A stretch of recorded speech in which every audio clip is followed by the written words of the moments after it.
민수기 11장 24절부터 29절까지 제가 읽습니다.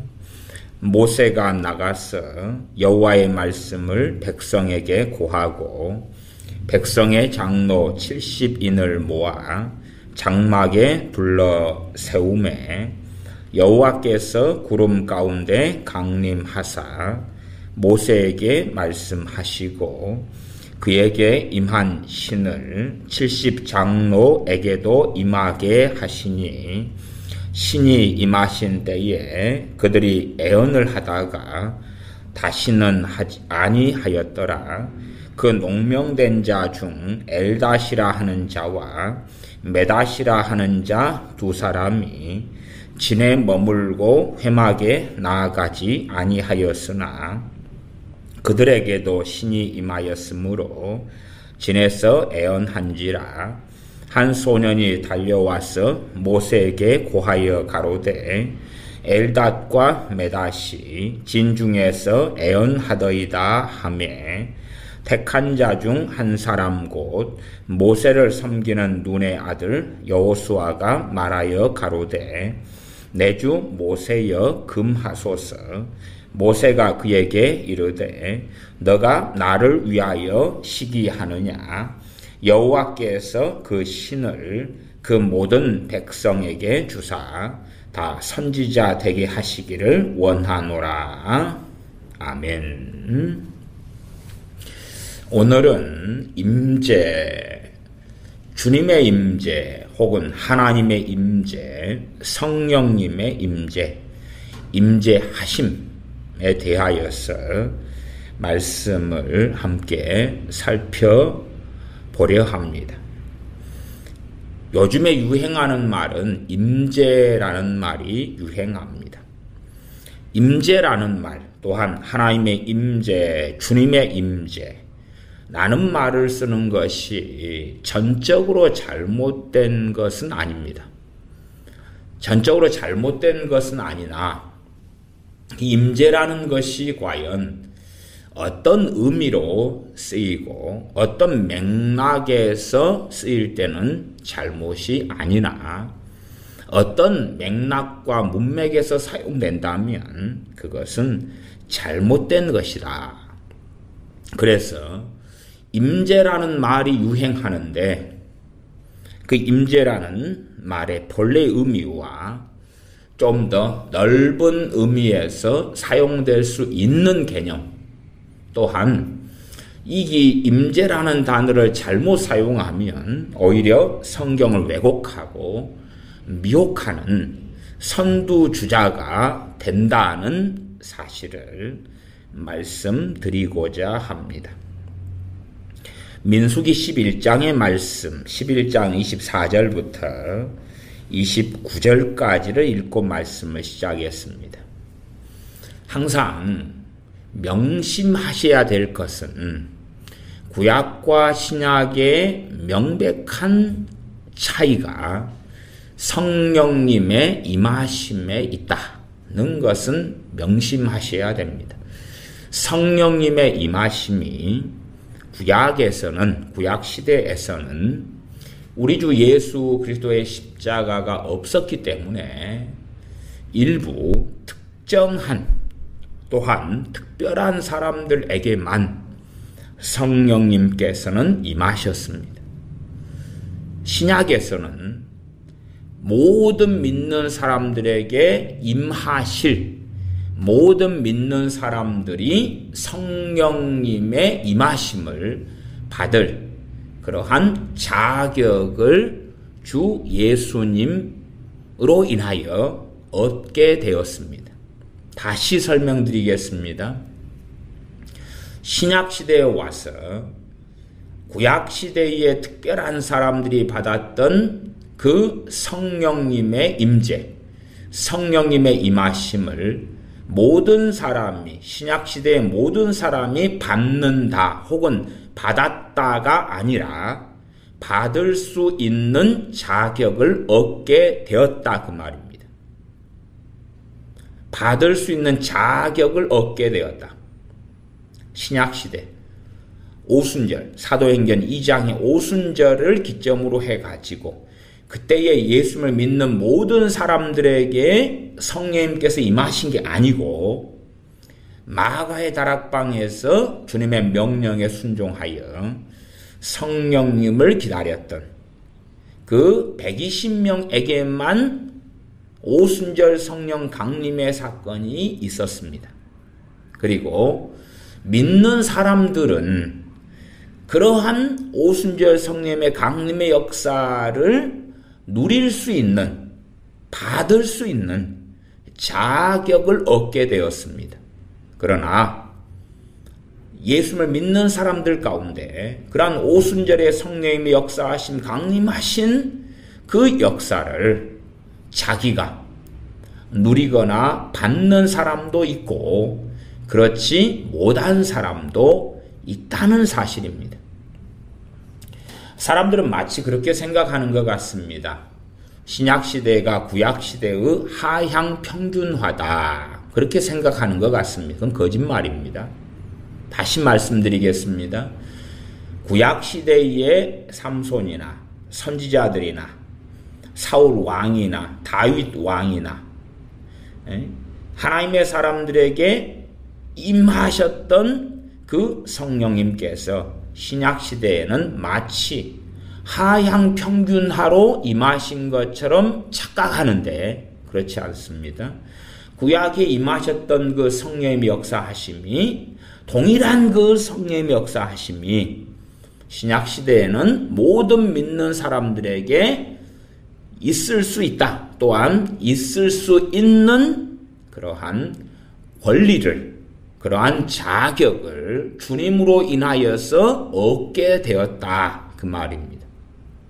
그러나 마치 구약에 있는 선지자들, 구약시대의 사사들, 구약시대의 하나님의 사람들, 모세나 또한 택함 받았을 때의 사울, 청년 사울이나 사무엘 선지자나 엘리야, 엘리사 선지자 등에게 있었던 그 성령님의 임하심이 신약시대에 와서는 엘리야, 엘리사 선지자에게 100이 있었다면 하향 평균화 10이나 5나 그렇게 서로 나누어 가진다는 주장과 비슷한 생각을 교회는 또한 그리스도인은 하는 것 같습니다. 하향 평균화가 아닙니다. 하향 평균화가 아니다. 그걸 명확히 기억하신다면 많은 사람들이 주장하는 내게 하나님의 임재가 있어. 주님의 임재가 있어. 성령님의 임재가 있어. 그러한 주장이 거짓말이라는 것을 명확히 알게 될 것입니다. 주님의 임재라는 표현을 폭넓게 사용할 수는 있다 그 말이. 폭넓게. 그러나 성경 말씀에서 사용하는 주님의 임재의 의미가 어떤 것이냐를 안 다음에 그 다음에 거기에서 사용할 때는 성경과 맞아야 되고 그 다음에 폭넓게도 사용하는 주님의 임재의 개념이 있다. 그래서 제가 주님의 임재의 개념, 주님의 임재, 성령의 임재 그럴 때에 어떻게 사용할까를 매우 조심해야 된다. 매우 조심해야 된다. 그렇게 말씀드리는 것입니다. 일단은 이 임재가 헬라어상으로는 일반적으로 임하다 그럴 때 엘코마이 그렇게 사용합니다. 엘코마이 임하다. 또 에펠코마이 이 단어도 사용하고요. 에펠코마이 이 단어는 사도행전 1장 8절에 오직 성령님이 너희에게 임하시면 너희가 권능을 받고 그럴 때에 에펠코마이 이렇게 사용하고요. 일반적으로 엘코마이라는 단어를 사용합니다. 그러면 사전적으로는 크게 이제 임재라는 단어는 우리 기독교가 사용하는 것이니까 영어로는 주로 presence 이렇게 사용한 presence 그렇게 프레전스 아니면 좀 자세하게는 가스 프레전스. 하나님의 임재, 하나님의 나타나심, 하나님의 현현 이렇게 사용하는 단어지요. 또 좀 더 개념론적으로 이야기하면 하나님이 인간에게 나타나시는 일, 그게 임재란 단어의 뜻이 됩니다. 하나님께서 인간에게 나타나시는 일. 그렇기 때문에 구약에서 하나님께서 임하셔서 말씀하셨다. 그럼 나타나셨다 그 말이에요. 그런데 지금 사람들은 두려움이 없이 담대하게 지금 주님이 임하셨다. 주님의 임재하심이 이곳에 가득하다. 그렇게 주장을 합니다. 주님의 임재가 여기에 가득하다. 주님의 임재가 느껴집니다. 이 장소에 주님의 임재가 느껴집니다. 이 당신들의 이 예배당 안에 주님의 임재가 가득합니다. 주로 이 주님의 임재, 하나님의 임재, 성령님의 임재, 또 임재와 거의 비슷한 말로 기름 부으심, 성령님의 기름 부으심 이것도 사용합니다. 기름 부으심. 그것을 정말로 쉽게 사용하는데 유감스럽게 상당수는 하나님을 조롱하고 하나님을 우롱하는 일이 되어지고야 맙니다. 하나님을 섬겨라. 십계명 1계명 하나님을 섬겨라. 하나님만을 섬기는 거지. 두 번째는 우상을 만들지 말아라. 절하지 말아라. 세 번째는 여호와 이름을 망령되이 일컫지 말아라. 1계명, 2계명, 3계명 자기가 우상되어서 하나님의 이름을 마음대로 사용하기 위하여 자기를 드러내고 자기가 영광을 얻기 위하여 하나님의 이름을 도용해가지고 하나님의 임재, 주님의 임재, 성령의 임재를 사용하는 사람들이 너무나 많다는 사실입니다. 물론 그 사람들은 거짓말을 고의적으로 하려고 하는 사람들은 적을지 몰라도 과연 그 많은 자들이 느끼는 그러한 임재가 사실이겠는가? 사실이라면 성경의 신약이든 구약이든 하나님의 임재가 성령님의 임재가 나타났을 때에 있었던 열매가 있어야 됩니다. 다시 말씀드리겠습니다. 마태복음 7장에 주님께서 말씀하신 것을 기억하셔야 됩니다. 이러므로 그의 열매로 그들을 알리라. 이러므로 그의 열매로 그들을 알리라.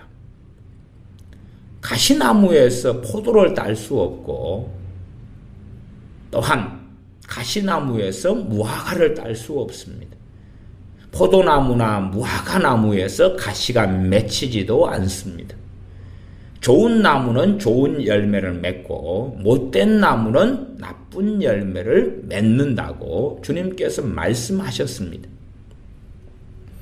신사도 혹은 신사도 영향을 받은 사람들이 가장 많이 사용하는 개념과 단어 중 하나가 임재, 기름 부으심이라는 겁니다. 임재를 좋아하지. 그래서 주장하기를 임재하심이 여기 있다 그러는 것입니다. 임재가 뭐라고요? 하나님께서 인간에게 나타나시는 일이다 그 말이에요. 나타나시는 일이다. 그런데 지금 하나님께서 여기에 현현하셨다는 거예요.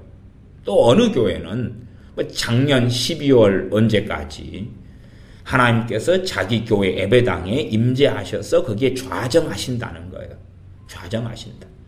그래서 그 예배당에 들어가는 사람, 오가는 사람들은 변화될 수밖에 없다는 거예요. 거기에 하나님이 임재하셨기 때문에, 임재하실 거라고 계시가 왔기 때문에.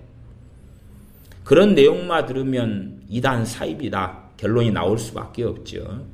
그러나 교회 이름까지 말하면 와 정말 다 유튜브 상에 설교 영상이 있고 그러한 큰 교회 카페의 설교 영상이 있기 때문에 뭐 확인을 다 할 수 있는 이야기입니다.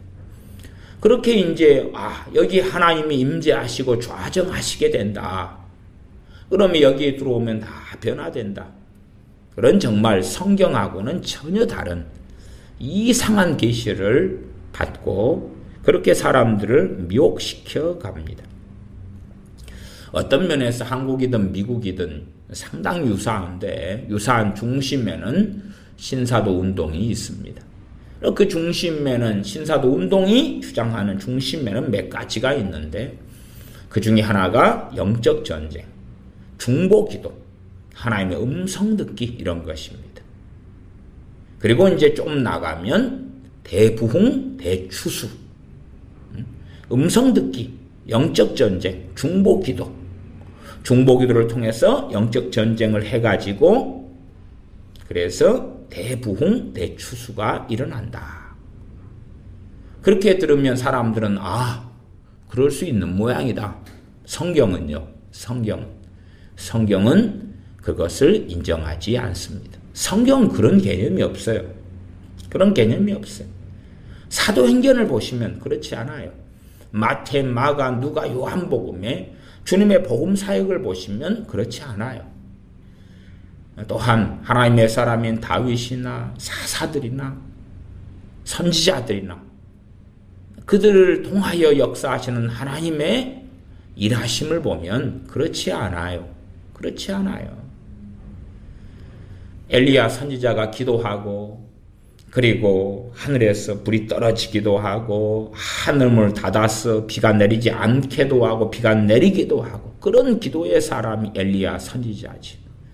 그러나 그 엘리야 선지자가 기도하여서 비가 오게 한 다음에도 뭐라고 하나님 앞에 고백합니까? 나밖에 남지 않았습니다. 그래요. 구약의 최고의 기도의 사람 중에 한 명인 엘리야 선지자가. 그러면 사람들은 엘리야 선지자가 영적 전쟁을 좀 기도를 통해서 해가지고 중보 기도로 영적 전쟁을 해가지고 이스라엘의 역사는 마귀를 다 물리쳤으면 대부흥이 일어났을 텐데 그런 것이 하나님의 뜻이나 말씀하고 맞는 방법이 아니라 실제로는 샤머니즘과 주술에서 온 비성경적인 주장이라는 사실입니다. 신사도가 주장하는 영적 전쟁이나 중보기도나 대부흥, 대추수나 하나님의 음성 듣기나 한국교회나 미국교회를 거의 사로잡았습니다. 저는 그렇게 말씀드리겠어요. 거의 사로잡았다. 그 영향을 안 받은 사람들이 드물 정도다.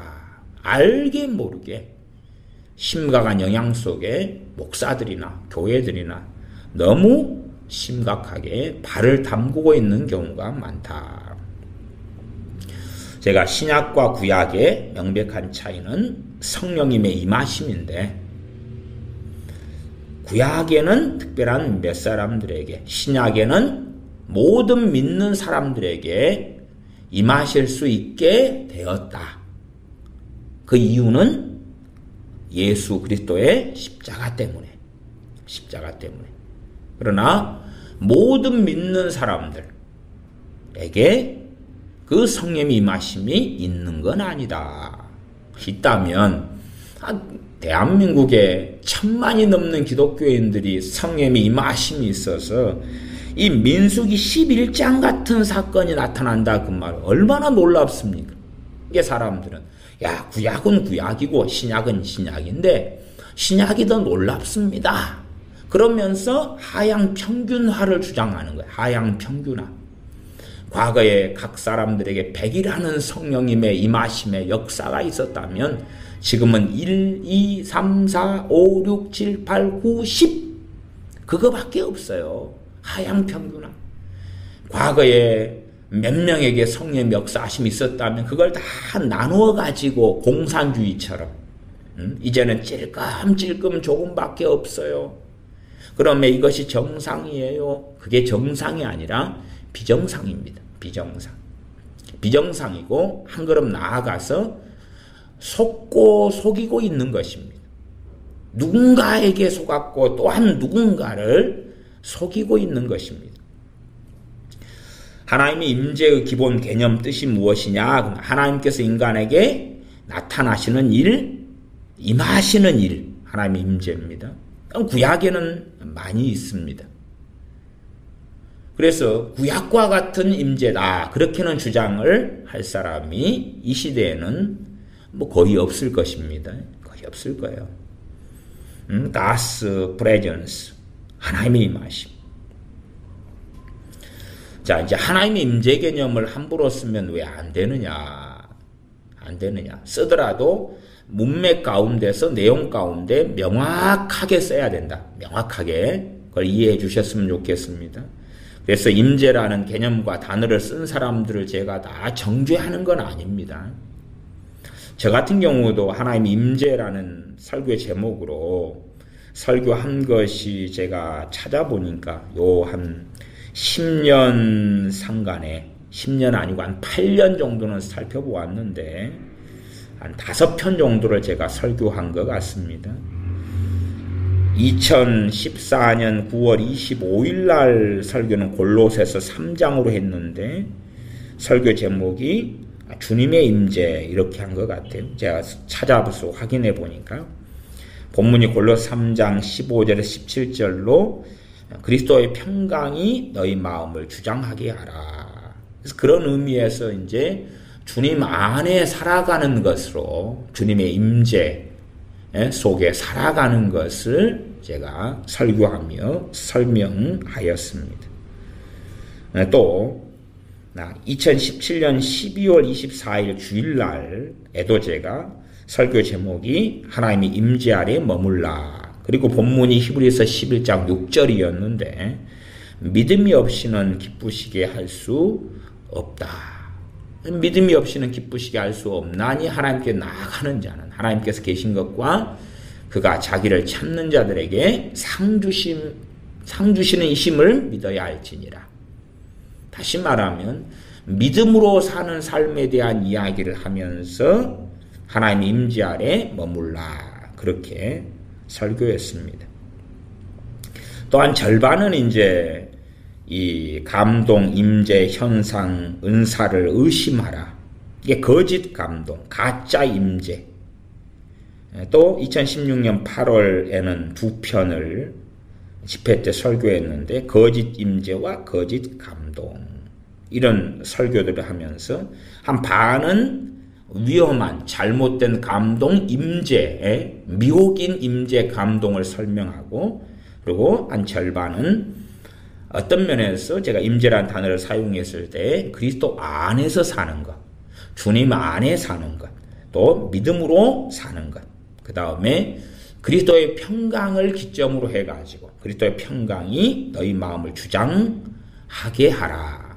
주님의 평강을 기점으로 해서 내가 주님 안에 살 때하고 그렇지 않을 때하고의 차이, 그리고 이 평강이 어떻게 우리 안에 성령님께서 평강을 통하여 역사해 가시는가, 그런 의미에서 본문을 설명하면서 주님의 임재라는 단어와 표현을 사용했습니다. 그렇기 때문에 우리가 주님의 임재, 하나님의 임재, 성령 임재라는 단어와 표현을 사용할 수 있는데 포괄적으로, 그러나 어느 맥락에서 쓰면 옳을 수 있고, 그치요? 그 다음에 그 맥락, 그 카테고리, 그 범주를 벗어나서 쓴다면 잘못됐다, 그 말이에요. 그러니까 성경에서 말씀하는 개념에서의 임재를 사용하려면 성경의 일의 열매가 있어야 되는 거예요. 그치요? 그건 잘 이해하셔야 됩니다. 자전거 도로가 아닌데 고속도로에서 자전거가 달리면 그것은 법률 위반, 교통법 위반, 그리고 심각한 참사가 일어날 수 있는 것입니다.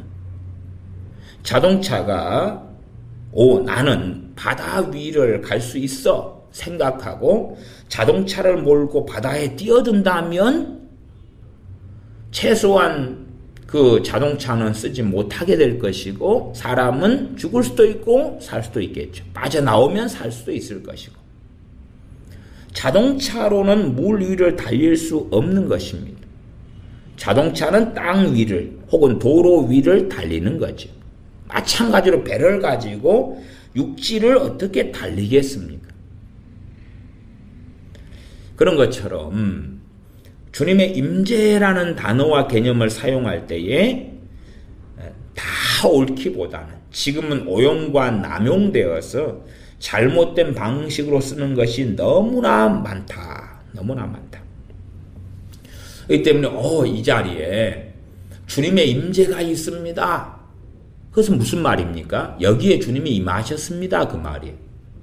성경에 주님께서 임하셨다 그럴 때 무슨 일이 있는가를 확인하면 되죠. 그 다음에 그것에 관한 일이 없다면 그것은 미혹이고 거짓말이다 그 말이죠. 많은 신사도에 물든 사람들이 심심하면 쓰는 단어가 자기가 설교하거나 집회하거나 애언하거나 한다면서 성령의 임재하심이 느껴집니다.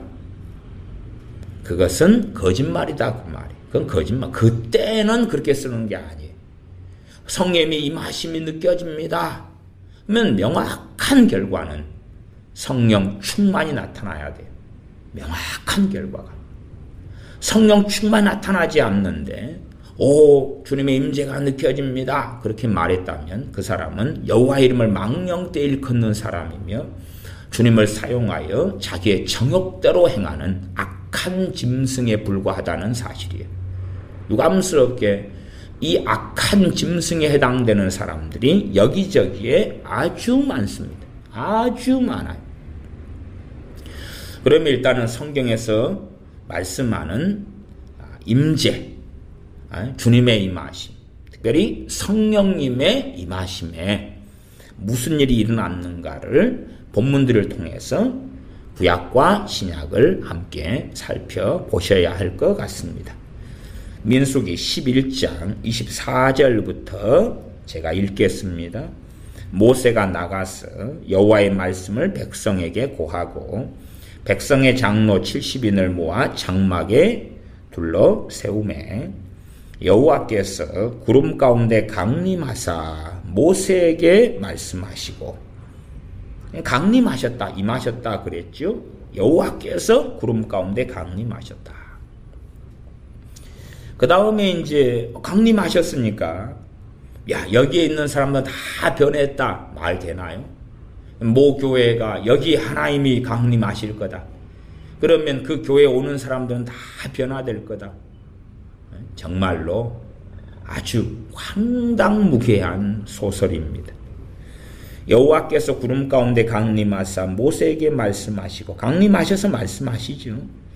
그에게 임한 모세에게 임한 신을 모세에게 누가 임하셨습니까? 성령님이시죠. 모세에게 임한 신을 성령님이시죠. 70장로에게도 임하게 하시니 신이 임하신 때에 성령이 임하신 때에 그들이 애언을 하다가 다시는 아니하였더라. 구약에는 일반적으로 성령님께서 임하시면서 애언이 나타났습니다. 애언의 은사를 받았다 그런 거기보다는 표적적으로 애언을 했을 때가 많았습니다. 신약도 그런 경우가 있습니다. 신약도 성령 임하시면서 사도행전 19장에 보면 성령 충만을 받으면서 성령 임하신 결과로 성령 충만을 받으면서 애언하고 방언했다. 방언하고 애언했다라고 말씀합니다. 그래서 성령님께서 임하셨다. 신이 임하신 때에 민수기 11장 25절 하반절 신이 임하신 때에 그들이 애언을 하다가 다시는 아니하였더라. 그래서 애언의 사명이나 애언의 부르심은 아니다 그 말이에요. 그러나 성령님께서 임하신 것을 확연히 누구나 알 수 있도록 또 당사자도 알 수 있도록 그렇게 애언을 하였다. 그러나 그 부분의 사명이 아니기 때문에 다시는 아니하였다. 70명에게 성령님께서 임하셨다 그 말이에요. 그리고 70명의 장로들을 이제 성령 임하신 다음에 이 장로들이 바르게 이스라엘 백성을 하나님의 뜻에 따라서 섬길 수 있도록 성령이 임하셨다. 그러면 그렇게 70명의 장로들에게 나아가서 그에게 임한 신을 모세에게 임하신 성령님 70명의 장로들에게 임하신 성령님처럼 신약시대에는 모든 믿는 사람들에게 이렇게 성령님께서 임하시게 되셨다. 그 말이에요. 나 모든 믿는 사람들에게 임하셨다. 그게 아니에요.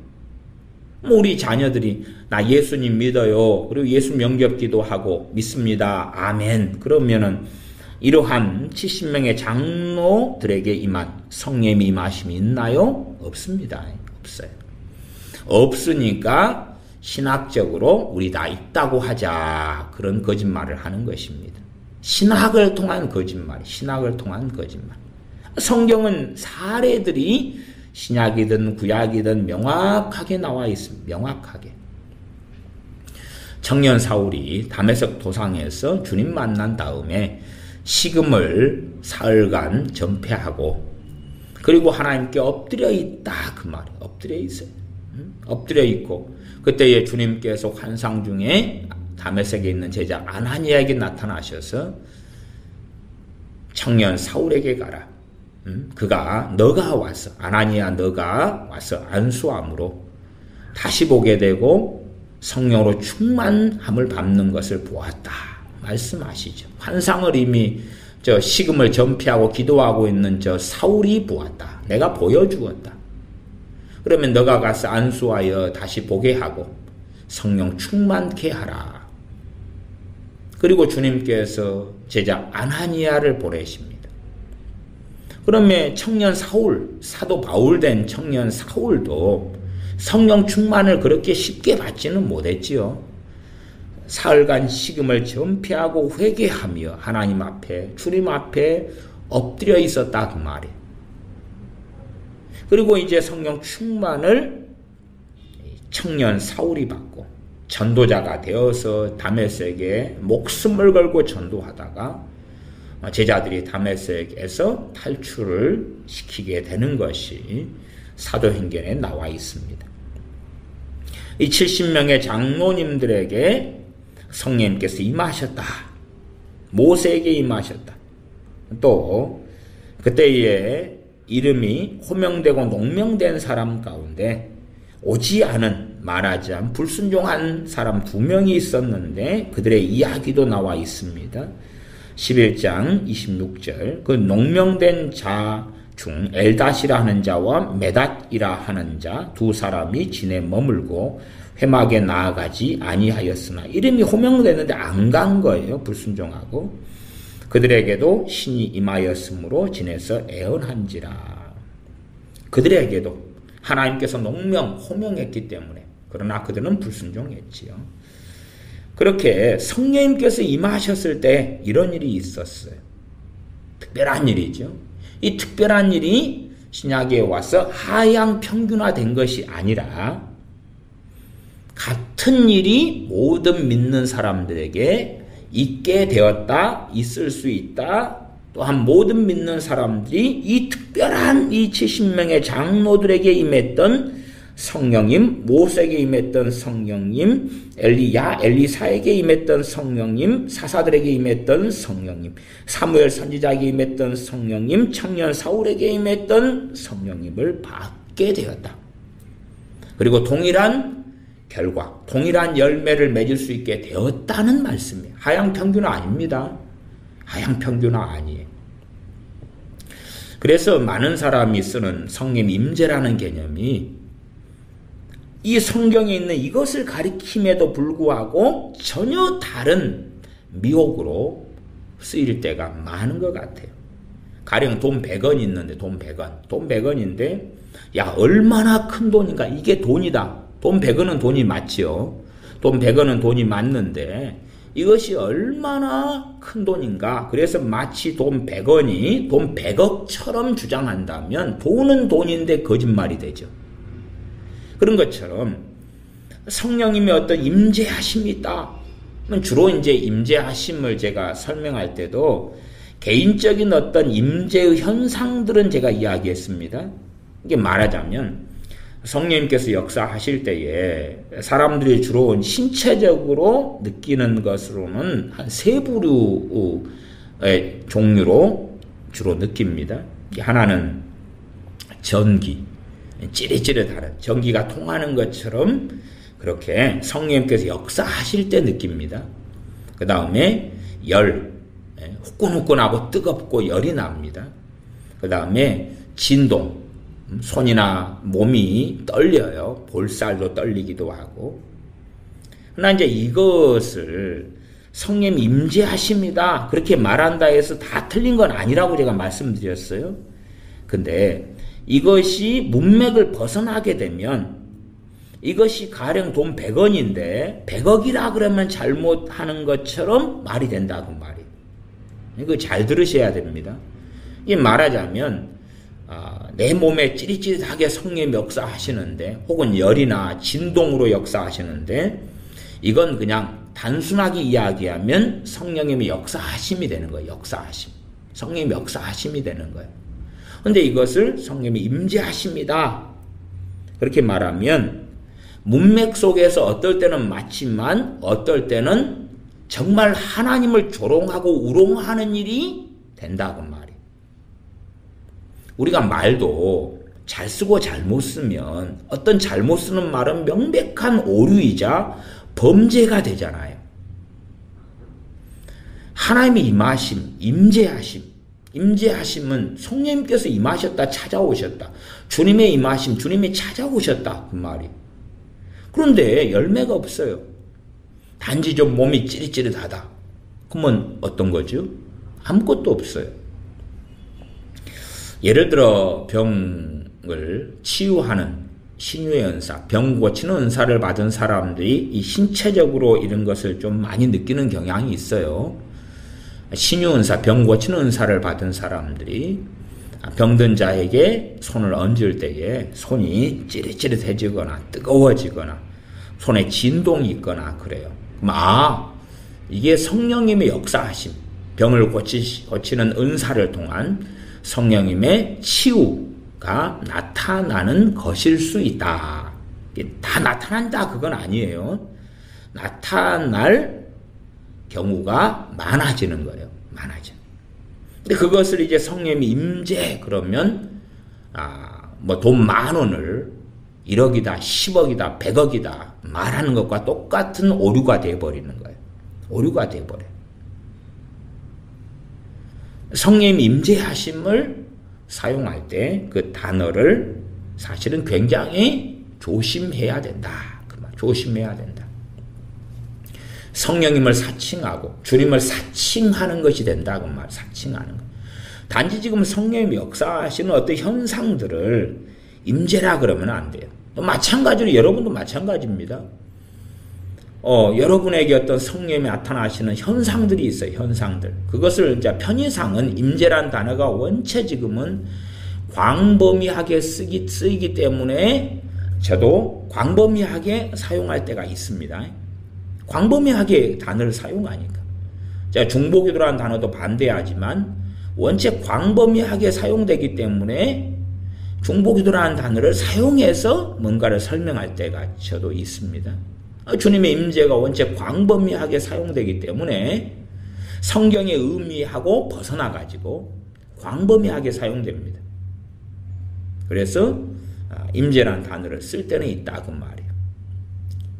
그러나 내게서 어떤 성령의 역사하시는 현상들이 있다.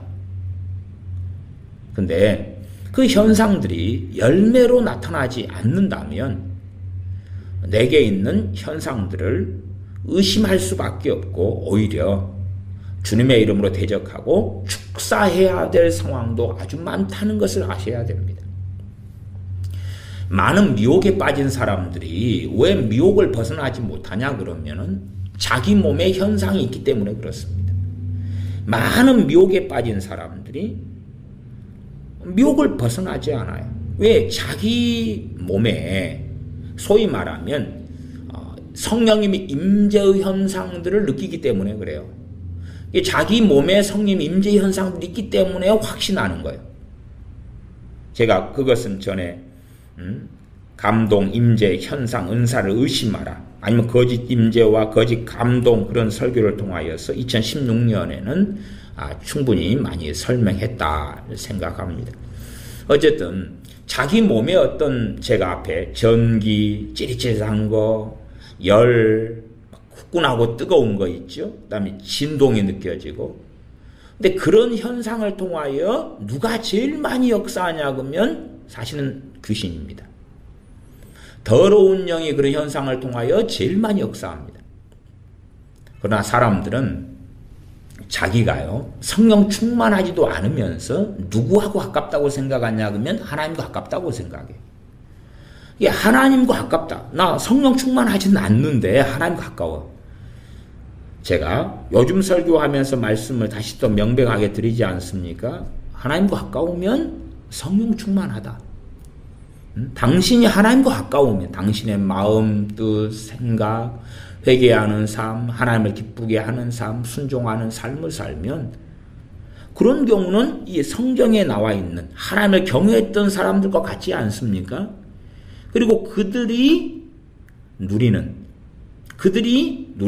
열매, 또한 그들이 하나님께 드렸던 열매가 동일하게 있다 그 말이에요.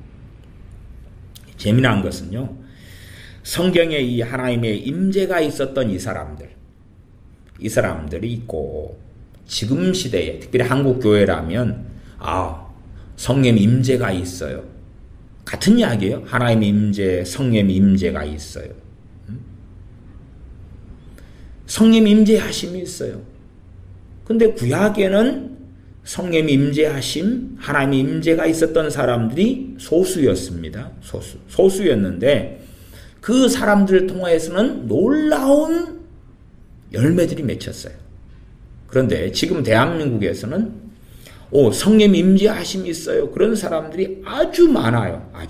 아주 많다는 이야기는 몇 백만 단위까지 육박한다 그 말이에요. 몇 백만. 이게 몇 백만 그러니까 제가 볼 때 한 200만에서 심지어는 400만까지도 갔다고 봐요. 200만에 400만. 100만 단위는 화끈하게 넘을 것 같아요. 말하자면 임재가 느껴집니다. 그러면은 그래도 5명 중에 1명은 그렇게 사용하지 않나요? 5명에 1명? 뭐 정확성은 없습니다. 이런 이야기는 대중 없어서요. 근데 10명에 1명은 좀 적은 것 같죠? 한국 기독교인의 1000만이 넘는데 10명에 1명 임재가 느껴집니다. 그런 사람 그것보다 많아요. 10명에 2명 그러면 200만이 넘는 것입니다. 10명에 3명 그러면 300만이 넘는 거예요. 절반 이상이 쓰느냐 안 쓰느냐까지는 제가 그까지는 모르겠는데 그래도 10명 중에 2셋은 안 사용하나? 10명 중에 2셋? 나 임재가 느껴집니다. 전에 죽은 그 정원 그 목사님 그런 양반처럼 항상 임재 또 임재 입에 달고 사는 신사도 영향을 받은 사람들이 굉장히 많습니다. 임재 또 신사도가 상관없이도 임재 근데 그 임재라는 것이 자기 몸에 있는 현상들을 이야기할 때가 많아요. 임재가 느껴집니다. 어떻게 느끼냐? 내 몸에 지금 전기가 찌릿찌릿하게 흘러요. 근데 그 가운데 얼마 일부분은 성령의 역사인 것이 맞다고 봅니다. 그러나 열매를 통해서 보면 성령의 임재가 지금 느껴집니다. 혹은 성령의 역사하심이 느껴집니다. 어떻게 해요? 내 몸에 전기가 찌릿찌릿 흘러요. 내 몸에 열이 나요. 내 몸에 손에 진동이 있어요. 그런데 열매로 보면 그들 다수가 미혹이고 가짜고 거짓이다. 다시 말하면 둘 중에 하나입니다. 그렇게 따지면 소수는 성령의 역사하심일 수 있는데 다수는 정신질환이 와가지고 없는 것을 느끼든지 아니면 더 심각하게는 귀신의 역사가 들어와서 귀신의 역사를 느끼는데 그 귀신을 성령님이라고 하고 있는 거죠. 왜 한국교회가 이렇게 심각하게 왔습니까? 그것은 귀신을 성령님이라고 하기 때문에 그렇습니다. 에큐메니칼만, WCC만 그러는 게 아니에요. 저 진보적인 좌파 기독교인들만 그러는 게 아니에요. 오히려 더 심각한 것은 보수라고 하는 많은 기독교인들이, 주님 사랑한다고 하는 많은 기독교인들이 귀신의 역사를 성령님이라고 그러는 거예요. 귀신을 성령님이라고 그러는 거예요. 다른 말로 지, 애미, 아비도 몰라본다 그 말이에요. 이 성령님의 역사하심을 잘 느끼는 사람은 간단해요. 어떤 사람이 그러느냐? 성령 충만한 사람입니다. 성령 충만한 사람. 성령의 역사하심이 몸에 증상으로 전기처럼 열처럼 불처럼 나타날 수 있는데, 그런 사람은 성령 충만한 사람이에요. 그래서 제가 요즘에 성령 충만을 가지고 설교를 여러 차례 해왔습니다. 성령 충만만 명확해지면 사실은 분별은 쉬운 문제가 됩니다. 내가 성령 충만하지 않는데 뭔가 찌릿찌릿하게 느끼고 열이 나타나고 불이 임하고, 그러니까 자기가 성령 충만하지도 않으면서도 마치 성령 충만하다고 착각해버리는 거예요. 그렇게 자기 확신 속에 빠져버리는 거예요. 몸에 현상이 나타나기 때문에. 현상이 아니라 하나님의 말씀과 우리를 비추어 봐야 되는 것입니다. 사람들은 현상을 통하여 자꾸 확증을 받으려 해요. 마치 유대인들이 표적을 구했던 것처럼 자기 몸에는 현상을 통해서 뭔가 찌릿찌릿하고 뭔가가 느껴지면 하나님이 여기 함께 하시는구나. 느껴지지 않으면 결국은 믿음으로 사는 삶이 아니라 현상으로 사는 삶을 살면서 나는 주님의 임재 속에 살아간다. 그렇게 주장하는 사람들이 아주 많습니다. 그것은 거짓말이다. 그 말이 거짓말이다. 그러면 몸에 있는 현상들을 오히려 축사하고 대적하고 물리쳐야 될 때가 아주 많습니다. 나는 한 5년 전부터 찌릿찌릿 느껴지고 뭔가 체험되고 경험됐는데, 그러나 5년 동안의 삶을 비추어 볼 때 열매가 없었다. 그건 귀신의 역사입니다. 귀신의 역사입니다. 5년 동안 꾸준하게 뭔가 느껴졌는데 삶의 열매가 없어요. 권태롭고 우울증에 걸리고 낙심되고 좌절되고 믿음에 성장하지도 않고 말씀을 더 깊이 깨닫지도 못하고 기도 생활도 잘 안 되고 죽쓰고 세상을 사랑하고, 그렇게 살아간다면 그 사람에게 느껴지는 건 귀신의 역사거나 아니면 정신병입니다. 신체의 이상도 있을 수 있겠어요. 신체의 이상. 통제되지 않는 내 몸뚱아리. 그러나 그런 경우는 좀 드물고 정신병이거나 아니면 귀신의 역사 속에 깊이 들어갔다. 5년 전부터 그랬는데 내 삶에 열매가 없어요. 믿음의 열매가 없어요. 열매가 없어요. 열매가 없는데 5년 전부터 무슨 임재가, 무슨 성령의 역사가 느껴졌다. 그러면 최소한 열매가 없으면 그 5년 전부터 귀신의 역사는 깊이 있게 내 마음과 생각과 삶에 침투했다고 말이에요. 깊이 있게 침투했다. 그러나 나는 성령님으로 생각하고 담대하다. 그게 한국교회가 처한 상당히 많은 사람들에게 처한 실상이 되어집니다. 그래서 말씀을 단단히 보셔야 돼요. 자, 민수기 11장에 모세에게 임한 성령님 70명 혹은 72명의 장로에게 임한 성령님. 하향 평균화가 아니라 동일한 성령의 역사가 이제는 구약에는 특별한 하나님의 백성 얼마에게만 임했는데, 장로님들, 모세 같은 선지자, 그리고 사사들, 때로 사울왕, 다윗왕. 그러나 신약에 와서는 모든 믿는 사람들이 하향 평균화가 아니라 동일한 성령의 역사하심을, 성령의 임하심을, 성령의 충만하심을 받게 되었다. 그 말입니다. 민수기 22장, 23장에 보면은 발람 선지자 이야기가 있습니다. 그래서 민수기 22장으로 본문을 건너가겠습니다. 민수기 22장에 발람 선지자가 있고, 이 발람 선지자는 이때까지는 아직 타락하지는 않았습니다. 발람 선지자는 타락합니다만은 타락하지 않았을 때 민수기 22장, 민수기 11장을 봤으니까 민수기 22장, 23장 정도 보고 사무엘상을 보겠습니다. 민수기 22장 9절부터 제가 읽습니다. 하나님이 발람에게 임하여 가라사대 너와 함께한 이 사람들이 누구냐? 하나님께서 지금 발람에게 임하시잖아요. 그럼 명확하게 이렇게 말씀하시는 거예요. 그리고 발람도 대답해요. 하나님이 임하셨으니까. 이게 하나님의 임재입니다. 성경에서 말씀하는 하나님의 임재의 정확한 뜻이에요. 하나님이 인간에게 나타나시는 일. 이것이 사전적인 의미고, 발람이 하나님께 고하되 모압 왕 십볼의 아들 발락이 내게 보낸 자라 이르기를 보라 애굽에서 나온 민족이 있어 지면에 덮였으니 이제 와서 나를 위하여 그들을 저주하라. 내가 혹 그들을 쳐서 몰아낼 수 있으리라 하나이다. 하나님이 발람에게 이르시되 너는 그들과 함께 가지도 말고 그 백성을 저주하지도 말라. 그들은 복을 받은 자니라.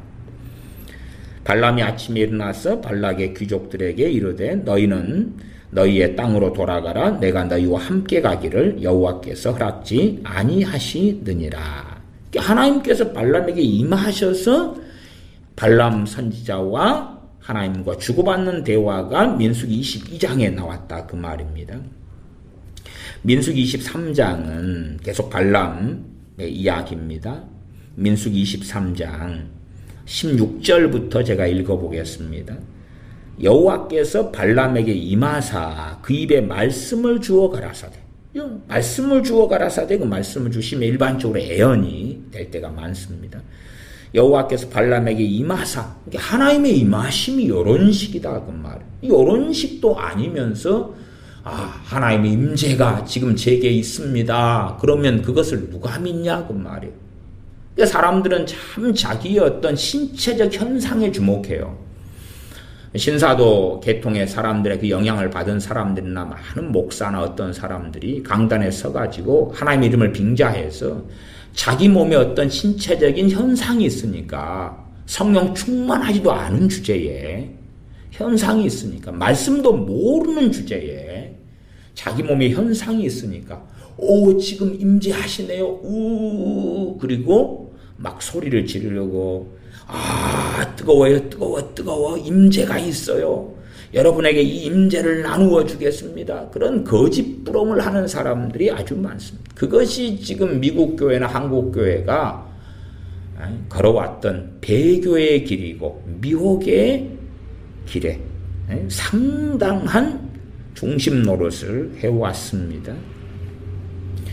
발람에게 여호와께서 임하사 그 입에 말씀을 주어 가라사대 23장 16절 발락에게로 돌아가서 이렇게 말할지니라. 그리고 이제 23장 18절부터 발람이 노래를 지어 가로되, 그래서 이 발람 선지자가 노래를 지어서 발락이여 일어나 들을지어다 십볼의 아들이여 나를 자세히 들으라. 하나님은 인생이 아니시니 시건치 않으시고 인자가 아니시니 후회가 없으시도다. 어찌 그 말씀하는 바를 행치 아니하시며 하신 말씀을 실행치 않으시랴. 그러면서 19, 20, 21, 22, 23, 24절까지 6절로 말씀을 길게 하는 것입니다. 이것이 발람 선지자에게 하나님께서 임하셨던 일입니다. 사무엘상 10장을 보면 청년 사울에게 성령님께서 임하신 사건, 그리고 그 결과가 나와 있습니다. 다시 말하면 이스라엘이 왕을 삼아달라 그러니까 이스라엘 백성들 가운데 그나마 가장 나은 사람, 겸비한 자 사울을 선택합니다. 가장 그나마 나은 자를 고르셨겠죠. 그래서 이 청년 사울에게 성령이 임하시면서 새 사람이 되었다고 기록합니다. 이것이 성령님께서 임하시는 것의 기본적인 열매입니다. 기본적인 열매. 우리 자녀가 어떻게 변화되나요? 예수 믿음 변화되나요? 맞기도 하고 틀리기도 합니다. 왜? 예수님 믿는다. 그것이 무엇으로 연결돼야 됩니까? 성령 충만을 받는 것으로 연결돼야 됩니다. 그렇지 않으면 인격적인 사람은 세상 사람들 가운데서도 종종 있습니다. 말로만 예수님 믿습니다, 주여 주여 하지만 일반적으로 주님 믿는다 그럴 때 실제적인 삶 속에서 주인을 바꾸는 경우는 드뭅니다. 자기가 인생의 주인이면서 종교적인 주님을 믿는 것으로 가는 사람들이 의외로 많습니다. 정말로 우리 자녀가 변하려면 성령 충만을 받아야 됩니다.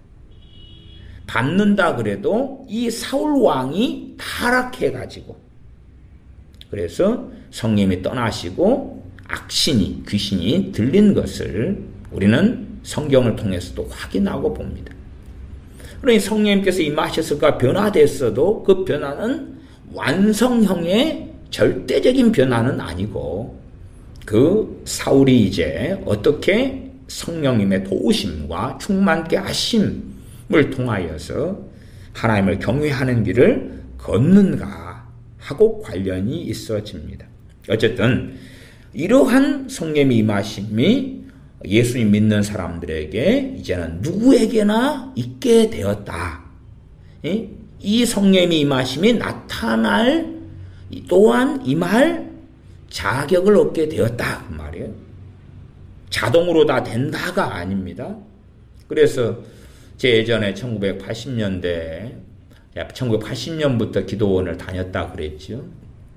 그러면 그때부터 기도원을 열심히 부지런히 다닌 것은 1980년부터 80년, 10년 어쨌든 중간중간에 또 안 그런 때도 있었지만은 그래도 80년, 10년, 90년, 한 95대도 5년까지는 그래도 끝물이어가지고 참 기도원은 많이 기도하러 다녔으니까 한 15년 그러면서는 오래 지켜보았습니다. 그리고 그 이후에는 이제 1년에 한 두어 차례 오살리도 가고 큰 기도원도 다니고 그렇게 하지만 1년에 이제 몇 차례 또 좀 기도할 일이 필요하다 그러면은 일주일에 한 5일 또 시간을 내어 가지고 들어가기도 하고 뭐 이렇게는 해왔습니다만은 자주 그냥 상시로 기도하러 다닐 때 이럴 때는 한 95년 정도로 제 개인적인 삶은 마감되는 것 같아요. 근데 성령 충만을 받기 위해서 며칠씩 금식하고 철야 기도하고 부르짖고 그런 사람들 가운데 절반 이하의 사람들이 성령 충만을 받고 하산했습니다. 그러면 그렇게 성령 충만을 받아요. 근데 지금은 이제 그렇게 열심히 구하는 사람들이 없잖아요. 없어요. 그렇기 때문에 성령 충만은 그렇게 드물어져 가는 것입니다. 그리고 그렇게 열심히 기도하고 엎드리는 사람은 없고 그냥 신체 현상을 원하는 거예요. 몸에 뭔가 느껴지는데요. 찌릿찌릿한데요. 열이 나타나는데요. 뜨거운데요. 그래서 성령 충만을 까먹으면서도 몸의 현상과 증상을 따라서 나는 안전하리라. 그리고 자기 몸에 뭔가 느껴지는 게 있으니까 나는 올바른 길을 가고 있어요.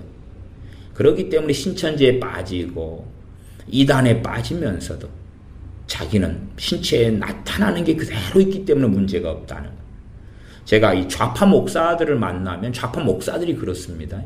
좌파 목사들이요. 이제 그래도 제가 만나고 교제하는 이런 사람들은 은사 중단론자들은 아니에요. 방언도 하고요. 또 성령 은사도 인정하고 또 받은 사람도 있고 그래요. 근데 그런 사람들이 좌파 목사가 되는 거예요. 좌파 목사가. 또 제 제자들 가운데 상당수가 좌파 목사들이 됐어요. 시대적 흐름인가 어쩐가 모르겠어요. 그래서 제가 제 제자들 가운데는 좌파 목사가 된 자들하고는 제가 인연은 다 끊었습니다. 근데 어떤 좌파 목사 된 애는 제자인데 지금 다 강원도에서 목회하고 그러는데 NCK로 들어가요. NCK에서 간사하다가 그러다가 목사 돼가지고 NCK, WCC의 본격적인 WCC 활동이죠. 그렇게 방언하고 기도하고 성령 충만하던 그러한 제자가 그리 돼버리더라 그 말이에요. 좌파가 돼버린 좌파가. 신학교도 장신대로 가고 호신대로 가고 통합측으로 가고 또 감리교로 가고 그러다가 다 끝짝이 나버리는 거예요. 일단은 제 경험 하에서 그렇습니다. 또 감리교가 전반적으로 그렇다니까 달라들고 거품을 무는 사람이 있는데 소수는 안 그럴지 몰라도 다수는 그러는 건 서로 알잖아요. 동압치기에 절대 100%는 안 그러지만은 다수가 그러는 건 알잖아요, 서로 간에. 끊임없이 동압치기나 감리교나 자기 교단 교파를 옹호하려고 입에 거품을 무는 사람들이 있더라고요. 근데 사실은 뭐 우리 보수 계열 합동이나 개혁이나 아니면 합동 뭐 정통이나 보수 계열도 얼마나 이 잘못된 길을 걷는 사람이 많은지 몰라요. 이제는 그 안에 좌파들 드글드글하고 좌파 목사들 드글드글합니다. 그러면 좌파 목사들이 이제 방언도 하고 뭐 애언도 하고 은사도 나타나는데 왜 담대하냐, 좌파에 빠져가지고. 그래서 대한민국에 곧 평화가 찾아오고 통일돼가지고 지금보다는 한 배 반 재산이 생기고 너무 좋은 세상이 오고, 그 다음에 빨리 북한을 선점해가지고 북한 땅을 사기도 하고 교회를 빨리 세워서 대부흥을 볼 것이라. 야, 북한에 있는 자 2,500만 명을 전도해가지고 완전히 대교회를 하리라. 이 꿈을 꾸는 자들도 있다, 그 말이에요. 왜 자신들이 잘못된 길을 걸어가면서 담대하냐 그러면 자기 몸에 현상이 있기 때문에 그래요. 현상이 있어요. 자기 몸이 찌릿찌릿하고 자기 몸이 감전된 것 같고 열이 나고, 과거에 자기가 성령 충만했을 때의 가졌던 그 몸의 현상이 지금도 있기 때문에 그래요. 그것은 이제 물리쳐야 되는 것입니다. 겉으로 볼 때는 같은 것일 수 있으나 같은 게 아니에요. 성령 충만할 때 있는 현상도 다 맞는 게 아닐진데, 성령 충만하지 않은 미혹돼 버린 자가 가지는 현상이 어떻게 옳겠느냐. 그러면 사람들은 말씀을 따라 사는 게 아니라 자기 몸의 현상을 따라 살아요. 그래서 하나님께서 그들 가운데 미혹을 보내서 그렇게 말씀하는 거예요. 너희들이 정말로 말씀을 따라 사느냐, 아니면 너 몸의 현상을 따라서 사는 어리석은 자냐, 그걸 보시는 거예요. 사무엘상 10장에 청년 사울에게 성령님께서 임하신 것에 대한 이야기로서 10장 6절을 읽겠습니다. 내게는 여호와의 신이 크게 임하리니, 이 정도면 큰 거죠. 크게 임했다 그래. 크게 임했다. 성령님이 크게 임했다. 너는 그들과 함께 애언을 하고, 종종 성령님께서 사울 왕에게 역사할 때 사울 왕이 애언했다는 것은 우리가 알지요. 나 애언을 계속한 게 아니에요. 참 재미난 것도 그 애언 은사가 아니라 성령 충만 받으면서 애언을 잠깐 하게 되는 것을 자기가 마치 애언 은사를 받은 양 애언을 계속 하려고 하면서 잘못돼 버린 사람들을 간혹 보았습니다. 예전부터 80년대부터 간혹 보았습니다. 참 이상하죠. 성령님께서 임하시면서 애언이 나오는 거예요. 근데 그 다음에는 자기가 만들어서 하려고 애를 쓰는 거예요. 자기가 그 사명이 있다고. 성경을 제대로 안 보는 사람이죠. 사울에게 성령님이 임하시고 여호와의 신이 크게 임하리니 너는 그들과 함께 애언을 하게 되고 변하여 새 사람이 되리라. 이 징조가 내게 임하거든 너는 기회를 따라 행하라. 하나님이 너와 함께 하시느니라. 그리고 10장 10절로 가면 그들이 산에 이르렀을 때 선지자의 무리가 그를 영접하고 하나님의 신이 성령님이 사울에게 크게 임하므로 그가 그들 중에서 애언을 했다. 그 말씀합니다. 그러면 우리가 기대할 수 있는 성령님의 충만하심, 성령님의 임하심은 이 결과가 동반돼야 되는 거예요. 그래도 이 사울은 크게지만, 그러나 요즘 현 시대의 기독교인들이 생각하는 절대적 하향 평균화는 전혀 아니다. 전혀 아니다. 그것은 이해하고 알고 계셔야 됩니다. 또한 이 성령님의 임하심에 대한 것이 에스겔서에 많으니까 에스겔서에서 몇 개를 함께 살펴보겠습니다. 에스겔 2장입니다. 에스겔서에 많죠. 성령님이 임하심이 이런 거다. 그 말 이런 거다. 성경이 말씀하는 성령님이 임하심이 이런 거다. 이 기준을 가지고 있어야 되는 거예요. 가지고 있어야. 그래서 성령님이 이곳에 임재하셨어요. 여러분 위에 임재하셨어요. 그러면은 사도행전 2장으로 가면 각 사람 위에 성령님이 각 사람에 임하여 있더니 그렇게 말씀하죠.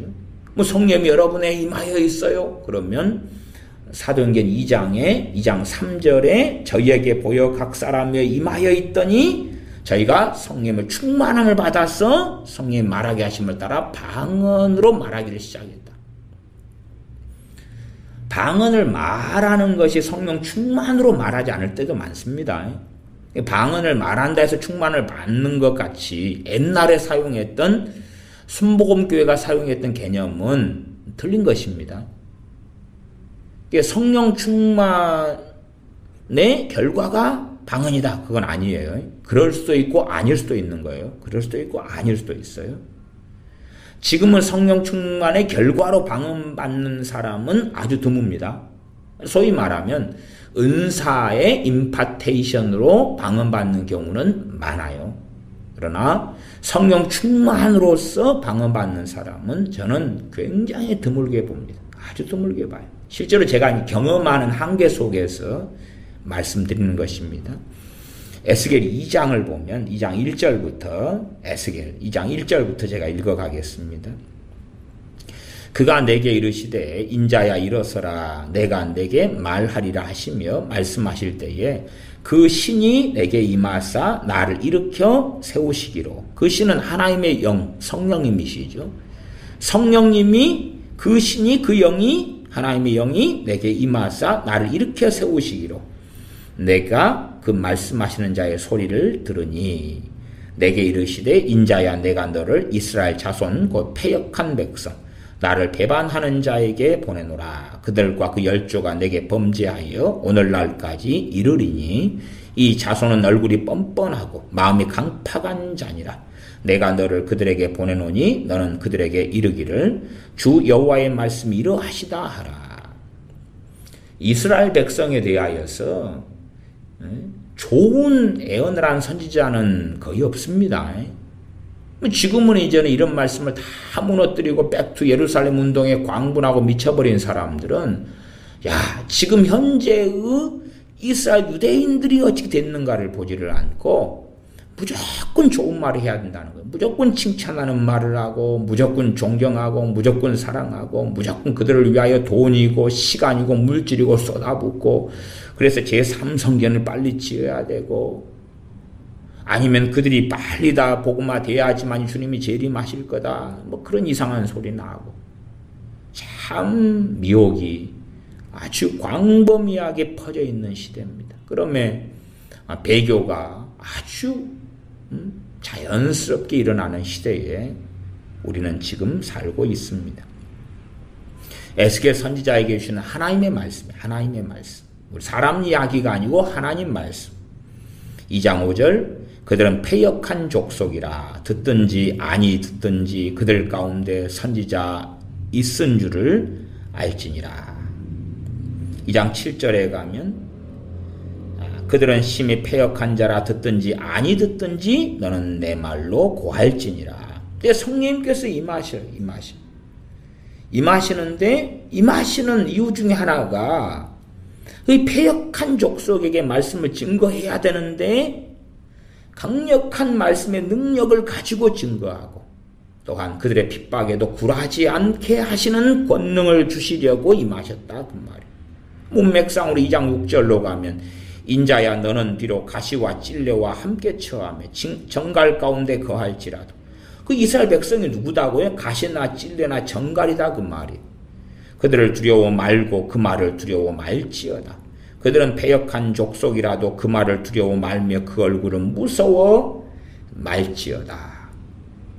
그렇게 하도록 하기 위하여 성령님께서 임하셨다 그 말이에요. 그러면 에스겔 선지자는 이 사명을 감당할 수 있는 능력과 은혜를 받았는데 성령님의 임하심이었다. 에스겔 8장으로 가겠습니다. 8장 1절부터 4절을 제가 읽습니다. 제6년 6월 5일에 나는 집에 앉았고 유다 장로들은 내 앞에 앉았는데 주 여호와의 권능이 거기서 내게 임하기로. 주 여호와의 권능이 임했다 그랬죠. 권능이 임했다. 8장 3절에 보면 그가 손 같은 것을 펴서 내 머리털 한 모수를 잡으며 한 모슴이죠. 모슴. 한 모슴을 잡으며 주의 신이 나를 들어 천지 사이로 올리시고 하나님이 이상 가운데 나를 이끌어 환상이죠. 이상 가운데 나를 이끌어 예루살렘으로 가서 안뜰로 들어가는 북향한 문에 이르시니 주의 신이 나를 들어 올리시고 또한 주 여호와의 권능이 거기서 내게 임하시기로 이게 하나님의 임하심 또한 성령의 역사 속에 벌어지는 일이다 그 말이에요. 그러나 지금은 이걸 모조하는 자들이 너무나 많아요. 이게 모조가 아니다면 얼마나 놀라운 시대입니까? 왜요? 에스겔 선지자 같은 사람이 너무 많다 그런 말이에요. 얼마나 놀랍습니까? 에스겔 선지자 같은 사람이 자칭 많은 자들의 입에서 나오는 말을 들어보자면 에스겔 선지자 같은 사람이 수만 명, 수십만 명이 된다 그 말이에요. 미국이나 한국만 따져도 수십만 명이니까 얼마나 비전이 있고 좋은가. 얼마나 비전이 있고 좋은가. 날마다 주님께서 자신에게 말씀하신다 그러면 날마다 말씀하신다. 날마다 나는 계시를 받는다. 얼마나 놀랍습니까? 그러면 제가 조롱합니다마는 대한민국은 영원하리라 조롱합니다. 왜 조롱합니까? 아니 그러한 대단하고 위대한 사람이 많으면 성경의 인물도 다 합치면 그렇게 많지 않습니다. 그런데 성경의 이 오랜 세월 동안의 이 인물들보다 대한민국의 아브라함 같은 사도 바울 같은 에스겔 선지자 같은 엘리야 선지자 같은 대단한 중보의 파수꾼들이 어마어마하게 많으니까 얼마나 아름답고 좋은 일이 벌어지겠는가. 그런데 대한민국은 지금 이 지경인가. 대한민국은 좌파가 득실되고 또한 남북 군사협정을 통하여 이번에 무슨 일이 벌어졌는가. 그것을 아셔야 될 거 아니에요. 아셔야 될 거 아니에요.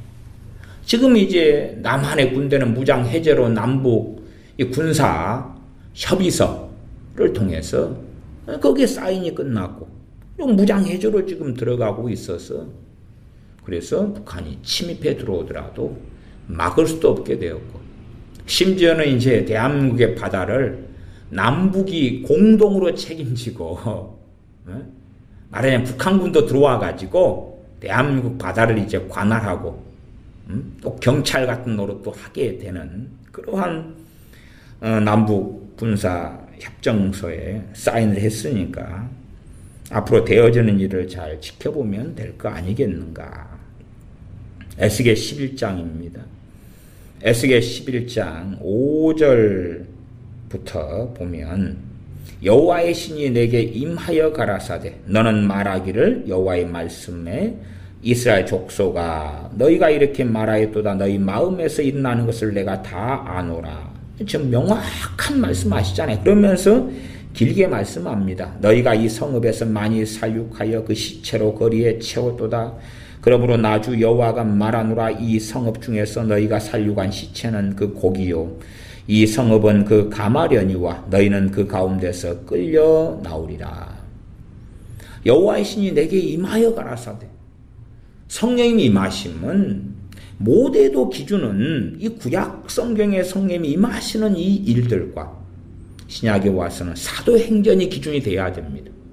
근데 왜 사도행전을 기준으로 삼지 않습니까? 왜요?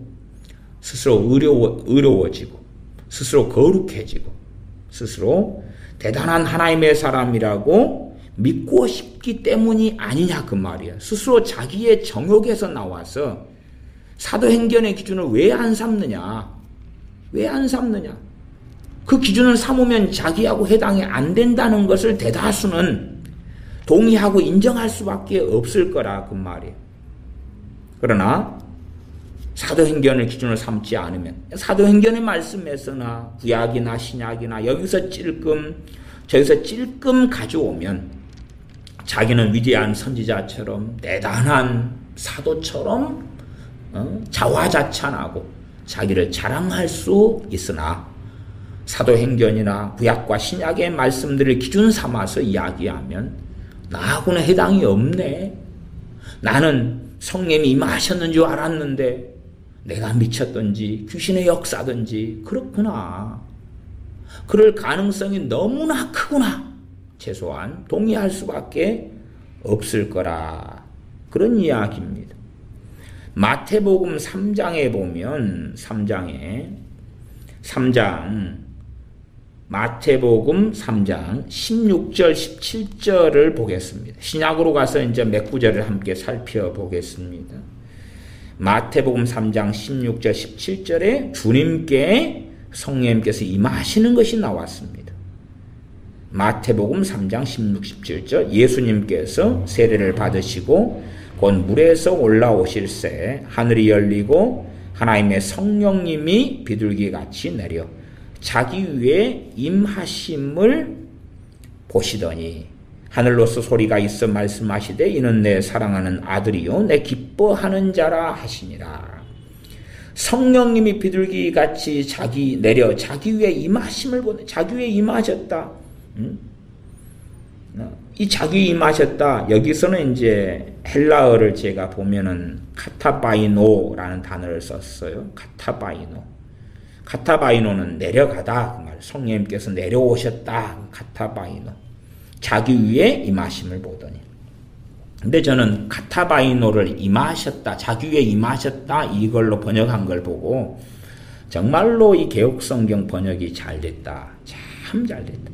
이 카타바이노의 많은 뜻 가운데서 그래서 일반적인 뜻은 내려가다 한데 임하셨다는 번역을 정말로 탁월한 번역을 선택했다. 물론 이런 것은 참 많습니다. 사도행전 11장에 에피핍토 그런데도 내려오다 임하다 덮다 달려들다 미치다 엎드리다 뭐 이런 기본 단어인데 이 에피핍토라는 단어를 또 임하셨다. 성령님이 저에게 임하시기를 그렇게 번역해서 야 정말로 문맥을 잘 파악하고 이 한 단어 안에 다양한 뜻을 가지고 있는데 정말 단어 설정을 잘해서 정말 성령 인도하심 가운데 너무 잘 번역됐다.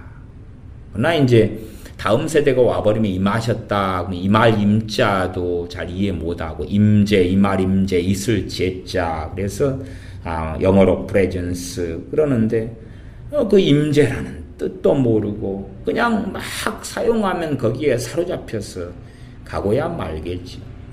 주님께 성령님께서 임하셨다고 말이 임하셨어요.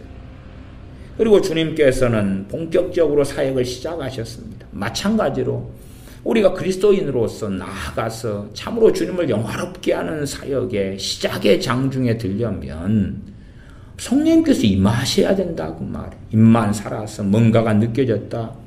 그러나 그런 것으로 하지 말고 열매로 증명하라. 열매로 증명하라. 누가복음 1장에는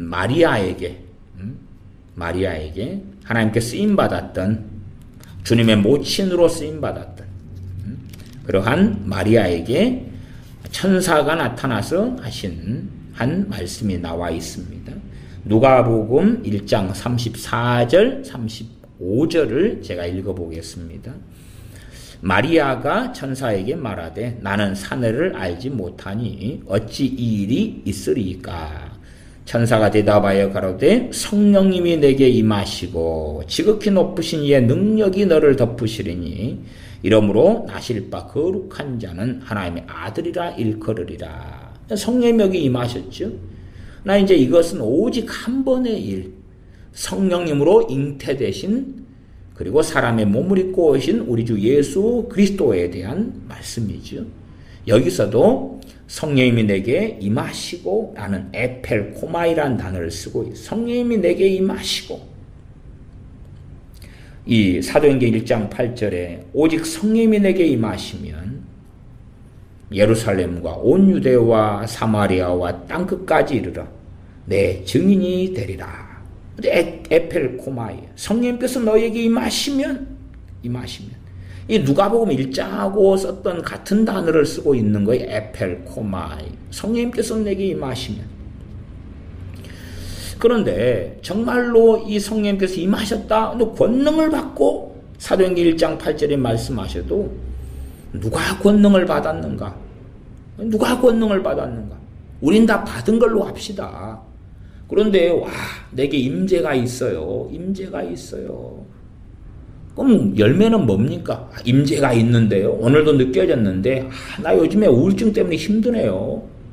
야, 임재가 느껴졌는데 외로워요. 쓸쓸해요. 야, 오늘 아침에도 주님께서 내게 말씀하셨는데 그러나 내게는 번뇌가 있네요. 주님께서 오늘도 어젯밤에도 내게 말씀하셨는데 지금도 임재가 있는데 한많은 이 세상 살기 힘들어요. 그래서 주님 재림 기다려요. 주님 빨리 오셔서 이 한많은 이 세상에서 나를 데려가셨으면 좋겠어요. 너무 힘들어서요. 힘들다고 하는 사람은 북한에 가서 살아보세요. 북한에. 힘들다고 하는 사람은 중국에 가서 공산 치하에서 살아보세요. 공산 치하에서. 아니면 시리아에서, 나이지리아에서, 아프리카에서, 아니면 베트남 같은 공산국가에서 살아보라고 말이에요. 물론 우리 한국 사람같이 베트남에 가 살아도 외국인으로서 보호를 받는 경우하고 베트남 현지인이 돼가지고 사는 것은 상황이 아주 다릅니다. 외국인은 외국인 법에 의하여서 종교의 자유를 상당히 많이 보장해 줍니다. 그러나 현지인은 상황이 또 다르다 그 말이에요. 얼마나 힘들고 고통스러운 많은 상황 일들 가운데서 자유 대한민국에 살면서 심지어는 야, 내게 임재가 있어요. 주님의 음성을 나는 듣고 살아요. 그런데 너무 힘드네요. 나 주님의 음성을 듣고 살아요. 그런데 말씀이 모르겠네요. 말씀이 모르겠네요. 좀 비유하자면 어떤 사람들은 어떤 질문을 하냐 그러면 초등학교 소위 말하면 1학년의 신앙을 가진 사람이 대학교 1학년이 하는 질문을 해요. 그럴 경우는 제가 도대체 어떻게 해야 되나 그럴 때가 있어요. 왜 그런 줄 압니까? 아니 대학교 1학년의 질문을 하는데 말씀의 세계는 설명을 해줘도 자기가 잘 모를 거거든요. 자기식으로 초등학교 1학년의 신앙으로 자기식으로 이해할 거예요. 말씀이 항상 쉬운 게 있고 어려운 게 있고 단단한 게 있고 젖이 있고 젖이 있고 단단한 게 있고 성경에 명확하게 나왔잖아요. 고린도 교회에도 사도 바울이 너희가 아직도 젖이나 먹고 단단한 것을 먹지 못할 자가 되었다. 히브리서 5장 말씀도 나왔잖아요. 대저 젖을 먹는 자마다 의의 말씀을 경험하지 못했다 말씀하잖아요. 근데 영적인 어린아이가 돼가지고 좀 어려운 이야기를 그걸 좀 설명해 달라는 거예요. 그럼 도대체 어떻게 설명할까? 또 설명한다고 오해나 곡해는 없을까? 극단적인 비유로 유치원생한테 미적분을 설명하면 유치원생 알아먹나요? 못 알아먹나요? 미적분을 설명하는 게 그에게 도움이 되나요? 안 되나요? 그러니까 교만한 사람들은요. 자기가 먹을 수 없는 말씀을 먹으려고 이것저것을 막 들으면서 온갖 미혹의 짬뽕이 돼 있어요. 온갖 미혹의 짬뽕이 돼 있어요. 그래서 그런 사람한테는 제가 별로 그렇게 뭐 어떤 메일이 오거나 그래도 답장해 주기를 원하지는 않습니다. 말한다고 제대로 알아먹나? 오히려 오해나 곡해가 더 많아질 수 있어요. 믿음이 먼저 성장해가지고 알아먹을 수 있는 또한 분별할 수 있는 역량에 이르르라고 말이에요. 장성한 자들은 지각을 사용함으로 선악을 분별하는 자들이니라. 히브리서 5장 말씀처럼 젖을 먹는 자는 대저 의의 말씀을 경험하지 못한 자다. 장성한 자들은 지각을 사용함으로 연단을 받아 선악을 분별하는 자들이니라. 장성하지도 않고 어린아이 신앙을 가지고 그럼에 똥이 된장인지 모르고 이것저것 주먹어서 엉망이 됐는데 문제는 겸손하지 못하고 나는 충분히 장성했고 선노라 보았노라. 선노라 보았노라. 저는 그렇게 말씀드리겠습니다. 이 시대가 참으로 미혹이 판을 치고 영적으로 성장한 사람은 너무나 없는 시대여서 정말로 어떤 사람이 영적으로 성장한 사람이라면 저는 그 사람을 하나님께서는 이 시대에는 주의 종으로 부를 거라고 제가 개인적으로는 확신합니다. 왜? 가짜 목사들이. 다시 말하면 신학교는 나와서 목사 안수를 받았는데 주님께서 부르지 않는 사람이 목사가 된 것을 저는 가짜 목사라 그럽니다. 그런 것에 대한 자세한 이야기는 너무 충격적이 되니까 자세하게 하지는 않겠습니다. 근데 주님께서 부르지 않는 사람들이, 주님께서 부르지 않아요. 누구를 하나님이 부르십니까? 장성한 자를 부르십니다. 영적으로 성장한 사람을 부르셔요. 한 100명의 기독교인이 있다. 100명을 이제 양을 쳐야 되는데 100명 가운데 99명이 다 유치원이고 그 중에 한 애가 초등학교 5학년이다 그러면 하나님 입장에서는 초등학교 5학년짜리라도 부를 수밖에 없는 상황이 되지 않을까요? 5학년짜리가 그나마 99명이라도 어떻게 케어하고 돌보아야 되는 상황이 될 테니까. 그런데 어린아이들밖에 없는데 그 중에 어린아이가 내가 어른이다. 내게 배우라. 그리고 지시하고 조종하고 명령하고 이끌려하고 하나님의 말씀이라고 이상하게 곡해하고 해석해서 가르친다면 말씀의 기본도 모르는 자들이 목사의 자리에 가득히 앉아 있습니다.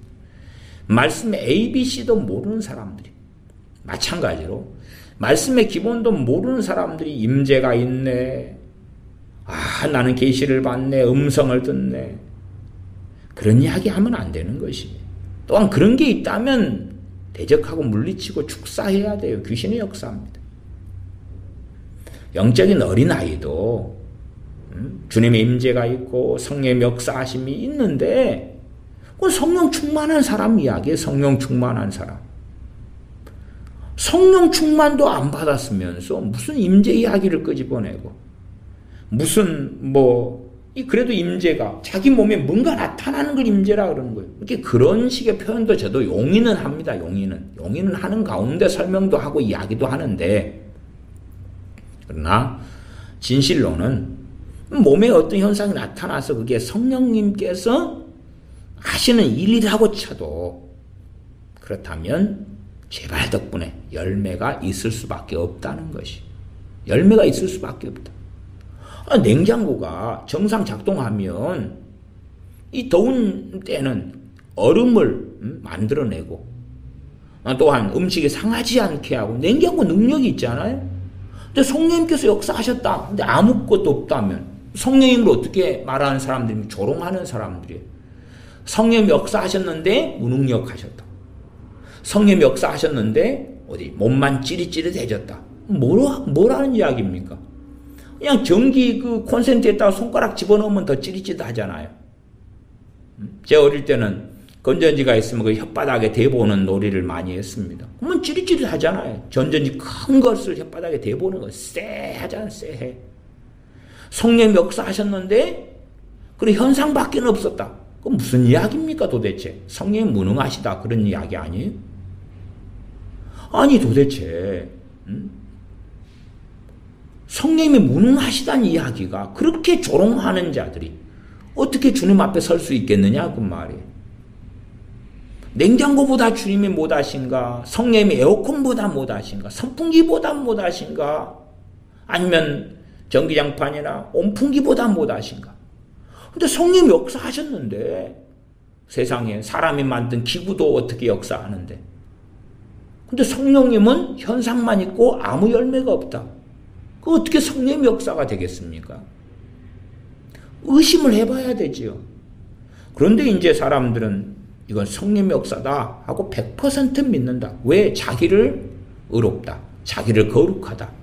자기를 대단한 하나님의 사람이다. 그 주장해야 되니까 그렇지요. 잘 아는 말씀이 사도행전 2장의 말씀은 참 잘 알지 않습니까? 2장. 사도행전 2장 말씀을 다시 제가 읽습니다. 2장 1절부터 4절인데 오순절 날이 이미 이름에 저희가 다 같이 한 곳에 모였더니 호련히 하늘로부터 급하고 강한 바람 같은 소리가 있어 저희 앉은 온 집에 가득하며 불의 혀같이 갈라지는 것이 저희에게 보여 각 사람 위에 임하여 있더니 저희가 다 성령님의 충만함을 받고 성령님께서 임하시는 가장 기본적인 역사가 뭡니까? 2장 4절 저희가 다 성령님의 충만함을 받고 그래요. 나아가서 이것에 대한 성취가 베드로 사도가 설교할 때에 2장 16절로 가면 16절부터 이는 곧 선지자 요엘로 말씀하신 것이니 일러스되 하나님이 가라사대 말세에 내가 내 영으로 모든 육체에게 부어주리니. 그래서 이 말씀을 갖다 어리석게 세대주의적으로 극단적 문자주의로 해석하는 사람은 그렇게 주장하는 거죠. 모든 믿는 사람에게 이미 다 성령님을 부어주셨다. 예수 명접기도 하자마자 성령님이 부어졌다. 이런 아주 극단적 코미디 같은 성경 해석을 하는 사람들이 한국 목사들 가운데 50% 이상입니다. 50% 이상. 기가 막힙니다. 제발 목사는 하지 말아라. 제발 목사는 하지 말아라. 저주받는다 목사는 하지 말아라. 말세에 내가 내 영으로 모든 육체에게 부어주리니 너희의 자녀들은 애언할 것이요 너희의 젊은이들은 환상을 보고 너희의 늙은이들은 꿈을 꾸리라. 에스겔 선지자 환상 이상, 환상 이상. 다니엘 선지자 꿈, 요셉 꿈, 그치요? 애언 다 기본적이었잖아요. 지금 하향 평균화가 아닙니다. 성령님이 임하심이 하향 평균화가 아니다는 것은 명백한 증거가 요에스 2장의 말씀이고 사도행전 2장 17절의 말씀, 18절의 말씀이잖아요. 구약의 성령님이 임하심이 그것이 그리스도인들에게는 일상적인 것, 그리스도인들을 모두 다에게 보편적인 것이 된다. 하향 평균화가 아니라 수준 떨어졌어. 구약에는 100으로 역사하던 성령님이 임하심이 그 정도의 놀라운 것이 10으로, 5로, 3으로, 1로 아니면 표시가 날까 말까 하는 0.003으로 그런 게 아니다 그 말이에요. 구약에 100이면 신약도 100이다 그 말이에요. 단지 구약에는 일부의 하나님의 사람들이라면 신약은 모든 믿는 사람들이 구약의 일부의 사람들에게 임하셨던 성령님의 그 임하심이 모두 다가 있을 수 있다 그 말이에요. 그 값은 지불되었다. 성령님이 임하시는 그 값은 지불되었고 그 통로는 너희가 믿을 때에 성령님을 받았느냐, 율법의 행위로 성령을 받았느냐, 믿음으로 받았느냐. 그런 갈라디아서 말씀이나 사도행전 19장의 말씀처럼 주 예수 그리스도와 주님을 믿는 그 믿음을 통하여서 성령님을 받는다는 사실이죠. 말씀 이제 하나만 더 찾아보고 말씀을 마감하겠습니다. 사도행전 11장입니다. 사도행전 11장 15절 16절 고넬료와 고넬료의 권속들에게 임한 성령님에 대하여 또한 고넬료와 그의 권속들에 드린 이방인들에게 베드로 사도가 복음을 전한 것에 대한 그러한 변론으로서 사도행전 11장에는 예루살렘 교회에 사도 베드로가 돌아와서 변론하는, 변증하는 말씀에 속합니다. 그것이 사도행전 11장에가 길게 나와 있습니다. 10장의 사건이 베드로 사도가 고넬료와 고넬료 권속들에게 가서 또한 가기 전에 환상을 보고 간 다음에 복음을 전하고 성령님께서 임하시는 게 나와 있고, 그리고 사도행전 11장 15절 16절에 베드로 사도의 하는 변론 가운데 일부가 나와 있습니다. 11장 15절 내가 말을 시작할 때에 성령님이 저희에게 임하시기를 처음 우리에게 하신 것과 같이 하는지라. 처음 우리에게가 뭡니까? 사도행전 2장이죠. 사도행전 2장이라요. 2장. 그러지 하향 평균화 그게 아니에요. 그게 아니에요. 성령님께서 임하시는 이 사건, 여기서는 에피핍토, 정확한 단어로는 성령님께서 저에게 임하시기를 그때 에페페센으로 쓰였는데 원형이 에피핍토입니다. 근데 어쨌든 뭐 복잡한 헬라어까지는 이야기하기는 원하지 않고요. 내가 말을 시작할 때에 성령님이 저에게 임하시기를 처음 우리에게 하신 것과 같이 하는지라. 내가 주의 말씀에 요한은 물로 세례 주었으나 너희는 성령님으로 세례 받으리라 하신 것이 생각났노라. 이렇게 명확하게 성령님이 임하신다고 말해요. 이방인 고넬료와 고넬료 권속들에게 얼마나 시간이 흘렀습니까? 오순절 이후에 얼마나 흘렀나요? 각자의 오순절이 있다고 말이에요. 고넬료와 고넬료 권속들에게 오순절. 또한 다메섹 도상에서 주님을 만나고 식음을 전폐하고 엎드려 회개하고 있는 청년 사울에게의 오순절. 사마리아 성의 오순절. 사도행전 2장에 120명에게 오순절. 그때가 오순절이 성령 임하심의 시작. 사도행전 19장에 에베소의 12명에게의 오순절. 그래서 사도행전 19장 6절로 가도 바울이 그들에게 안수하며 성령님이 그들에게 임하심으로 방언도 하고 예언도 하니 7절은 모두 12사람쯤 되니라. 바울이 그들에게 안수하며 성령님이 그들에게 임하심으로 방언도 하고 예언도 하니 모두 12사람쯤 되니라. 그렇게 말씀하지. 그러니까 성령님이 임하심이 어떤 것이냐. 사도행전 11장 15절에 내가 말을 시작할 때에 성령님이 저희에게 임하시기를 처음 우리에게 하신 것과 같이 하는지라 그러고, 그 다음에 11장 12절은 제가 지난 시간에도 말씀드렸지만 성령님이 내게 명하사 아무 의심 말고 함께 가라 하시매 이 6 형제도 나와 함께 가서 그 사람의 집에 들어가니 아무 의심 말고 함께 가라. 함께 가라. 누구에게 말씀하십니까? 사도 베드로에게. 성령 충만한 사도 베드로에게. 지금은 성령님이 아무한테나 말씀하신다는 거예요. 아무한테나. 신약 성경 그렇게 안 돼 있습니다. 그렇게 안 돼 있어요. 짓불도 모르고 성령 충만도 모르고 말씀도 모르고 주님이 말씀하셨어요. 성령님이 말씀하셨어요. 그렇게 마음대로 한다는 거예요. 이 미혹 속에 빠져들어서 미쳐서 날뜁니다. 귀신이 속살거리는 걸 성령님이 했다는데 그보다 더 큰 저주를 누가 받겠습니까? 누가 받을 것 같아? 살인죄, 부모 공경하지 않는 게 10계명, 5계명, 살인죄 6계명, 도적질하는 것, 거짓말하는 것, 간음하는 것, 탐심, 10계명, 1계명, 2계명, 3계명. 하나님을 섬긴다면서 하나님의 이름을 빙자하여서 장난질을 치는 것입니까? 하나님을 섬긴다면서 성령님을 빙자해가지고 성령님이 내게 말씀하셨어요. 심심하면 임재를 빙자해가지고 임재하셨어요? 그 장난을 치는 것입니까? 지금은 정말로 하나님을 빙자하고 성령을 빙자하는 자들이 많습니다. 10계명 1계명 너는 나 외에는 다른 신들을 내게 있게 말지니라. 그런데 자기 배가 신이 돼가지고 자기를 드러내고 알리기 위하여서 성령님이 임하심도 아닌데 임재가 있습니다. 임재가 있어요. 음성도 아닌데 주님이 또 말씀하셨어요. 오늘 기도하는데 이렇게 말씀하십니다. 저렇게 말씀하십니다. 그 정도 되려면 성경에 있는 인물들과 같은 삶을 살면서 그래라 그 말이에요. 그러지 않나요?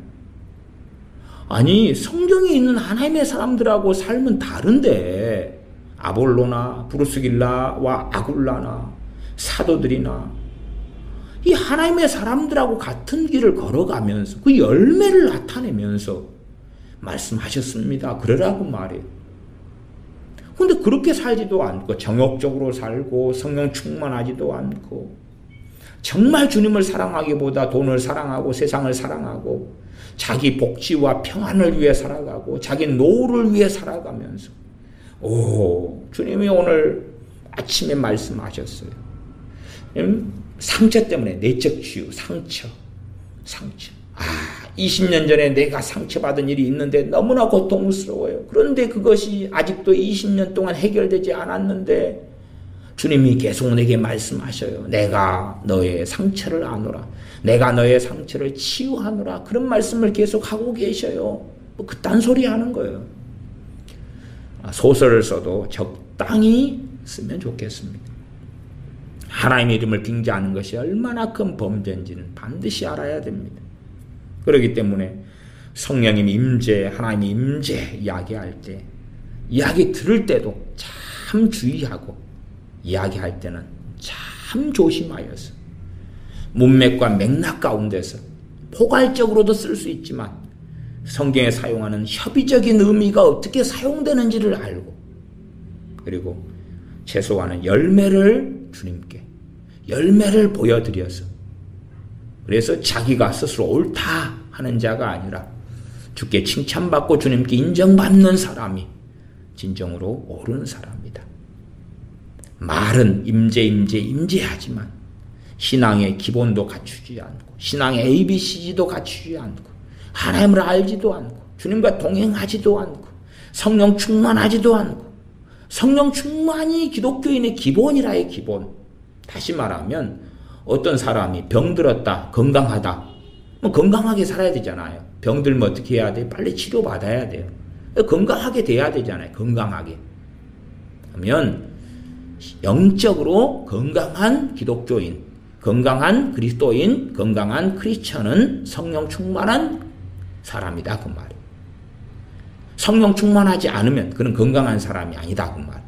신앙적으로, 믿음적으로, 영적으로 건강한 사람이 아니다. 건강하지 않은 기독교인일 수 있으나 성령 충만하지 않으면서 건강한 기독교인은 아니다 그 말. 육체적 건강은 있을 수 있으나 하나님 앞에서의 영적인 믿음의 건강은 성령 충만하지 않고는 있을 수 없다 그 말. 나아가서 마귀하고 싸워 이길 수 있는 사람은 누군가? 영적으로 어리더라도 성령 충만하고 장성하더라도 성령 충만한 사람이 우리 주 예수님의 이름을 사용할 때 마귀는 물러간다는 거예요. 성령 충만하지 않은 사람이 마귀는 떠나가라. 그것은 제가 볼 때는 효력은 있지만, 그러나 효력이 그렇게 많지는 않다. 믿음이 충만하는 건 성령 충만과 관련되는 거예요. 성령 충만의 또 한 열매가 믿음 충만이고, 성령 충만의 한 열매가 지혜 충만이에요.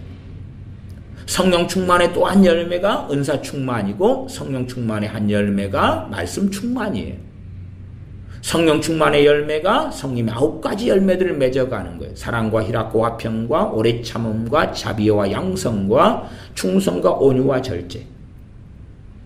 지금은 성령 충만을 임재라는 단어가 대체해버렸지. 임재. 그래서 모두 다 임재라는 단어를 쓰는 것이 잘못이다, 그렇게 판단하거나 정죄할 수는 없으나, 말씀의 의미를 벗어나서 열매도 없으면서 하나님의 이름을 빙자하는 임재라는 단어를 쓰는 일이 너무나 많고, 그들은 반드시 하나님의 저주를 받게 될 것이다 그 말입니다. 기도하겠습니다. 아버지 하나님, 하나님을 섬기고 주님을 사랑한다 그렇게 주장하면서도 하나님을 빙자하고 주님을 빙자하고 성령을 빙자하여서 없던 일을 있는 것처럼, 심지어는 귀신이 주는 신체의 현상들을 받아들이면서, 그러면서 유사현상을 진짜라고 주장하는 것처럼, 유사현상, 귀신이 주는 비슷한 현상을 성령 충만하지도 않으면서 귀신의 역사 속에 들어가 살면서 이건 성령님께서 역사하시고 계시는 증거입니다 하는 거짓말장이들이 교회 안에, 기독교 안에 가득해졌고, 또한 이런 거짓말장이들의 말을 따라서 미혹되어 가는 사람들이 아주 많아졌습니다. 무엇보다 말씀으로 돌아오고 현상을 추종하는 사람, 추구하는 사람이 아니라 말씀을 따라와서 말씀을 믿고 말씀대로 살며 말씀에 순종하며 말씀을 따라 하나님을 알며 하나님을 경외하며 하나님을 기쁘시게 하는 우리가 되는 그러한 길을 걷도록 성령 충만으로 우리에게 역사하여 주시옵소서. 우리 주 예수님의 이름으로 기도하옵나이다. 아멘.